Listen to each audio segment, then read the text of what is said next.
রাজাকার, কে রাজাকার, তুই রাজাকার, তুই রাজাকার। আমরা রাজাকার কথাটা একটা সার্কাজম হিসেবে ব্যবহার করছি, ব্যঙ্গাত্মক অর্থে ব্যবহার করছি। আমরা 2% জনগোষ্ঠীর জন্য পুরো 98% জনগোষ্ঠীকে যে রাজাকার বললেন, আমরা চাই উনি ওনার বক্তব্যটা প্রত্যাহার করুন। প্রধানমন্ত্রী হয়ে এরকম একটা বক্তব্য আমরা মর্মাহত হয়েছি। তার বক্তব্যের প্রেক্ষিতে আজকে আমাদের আন্দোলন। আমাদের মাননীয় প্রধানমন্ত্রীর কথায় আমরা আসলে অস্তিত্বের সংকটে পড়ে গিয়েছি। 17,98,00,000 দেশে সবাই রাজাকার, প্রধানমন্ত্রী রাজাকার একদম দেখতে পারেন না, তাহলে তিনি কিভাবে সেই দেশে মন্ত্রী হন? আমরা রাজাকার কথাটা একটা সার্কাজম হিসেবে ব্যবহার করছি, ব্যঙ্গাত্মক অর্থে ব্যবহার করছি। যে আমাদেরকে রাজাকার কেন বলা হলো, পুরো স্লোগানটা কি? কে রাজাকার, কে রাজাকার, তুই রাজাকার, তুই রাজাকার। তো আপনার স্লোগানগুলো বুঝতে হবে। এখন আমরা রাজাকার শব্দটা ইউজ করছি বলে যে আমরা নিজেদেরকে একদম রাজাকার বলে প্রমাণ করে ফেলছি, এরকম কিছু না। এটা একটা ব্যঙ্গাত্মক অর্থ, এটা প্রতিবাদী শব্দ।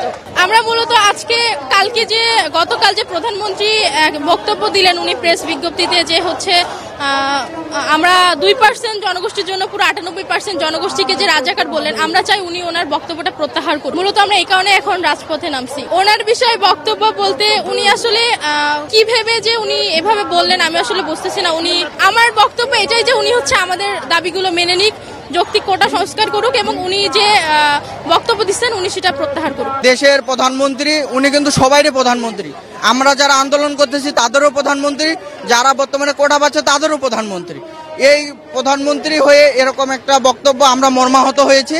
তার বক্তব্যের প্রেক্ষিতে আজকে আমাদের আন্দোলন। আজকে আমাদের তো মেইন দাবি একটাই, কোটা নিরসন, বৈষম্য দূর করা।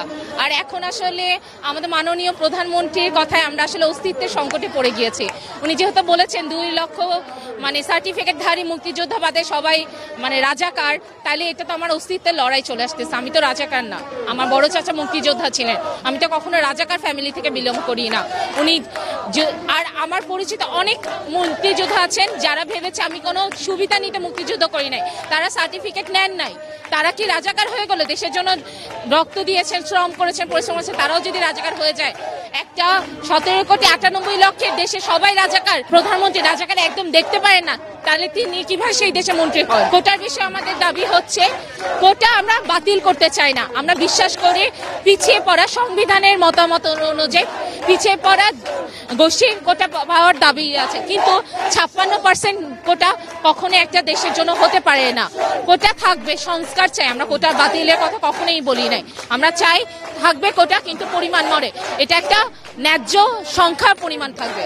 আমাদের দাবি হচ্ছে কি, আমাদেরকে গতকালকে যে চূড়ান্ত অপমান করেছে সেই বক্তব্য তাদের এক্সপান্স করতে হবে এবং তার জন্য অবশ্যই তাদেরকে দুঃখ প্রকাশ করতে হবে এবং সেই সাথে আমাদের যে এক দফা দাবি সেটি মেনে নিতে হবে। যতক্ষণ না পর্যন্ত এই তাদের বক্তব্য প্রত্যাহার না করবে এবং আমাদের এক দফা দাবি না মেনে নিবে, ততক্ষণ পর্যন্ত আমাদের এই স্লোগান এবং এই অবস্থান, এই কর্মসূচি চলবে। আজকে আমাদের দাবি, আপনারা সবাই জানেন যে মাননীয় প্রধানমন্ত্রী আমাদের কোটা সংস্কার আন্দোলনের সাথে যারা যুক্ত, যারা সাধারণ শিক্ষার্থী, তাদের ব্যাপারে একটি মন্তব্য করেছেন যে আমাদেরকে এই রাজাকারের সন্তান বলে আখ্যায়িত করেছেন। আমরা এটার প্রতিবাদে এখানে দাঁড়িয়েছি, যাতে মাননীয় প্রধানমন্ত্রী আমাদের একটা আস্থার জায়গা, সে যাতে তার বক্তব্য প্রত্যাহার করে, এই জন্য আমরা এখানে দাঁড়িয়েছি। আমরা আজকে সবাই বিভিন্ন কলেজ থেকে এখানে টিএসসিতে আসতেছে, আমরা এই অবস্থান কর্মসূচি পালন করছি যাতে মাননীয় প্রধানমন্ত্রীর পর্যন্ত এই কথা তারা পৌঁছে যায় এবং তিনি যাতে তার বক্তব্য প্রত্যাহার করে নেয়।